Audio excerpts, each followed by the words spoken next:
How to add multiple profile on CrunchyRoll app. Hello everybody, hope you all doing fine. I am back with yet another video on how to use basics, and today in this video I'm gonna guide you through how to make multiple profile on a single CrunchyRoll application. So yeah, let's get directly into the video without any further ado. First of all, go ahead and tap on CrunchyRoll app. After you do that, you will be entering in the home screen of your CrunchyRoll application. Now all you have to do is go ahead and tap on account, which is in the bottom right corner. Now go ahead and tap on switch profile.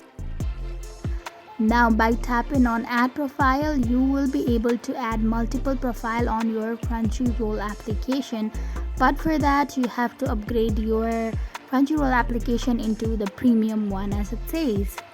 After you do that, you will be easily able to add multiple profile on a single CrunchyRoll application. So that's how quick and easy it was. I hope you found the video to be helpful. If you did, go ahead and give us a thumbs up, and do not forget to subscribe to our channel for the further updates.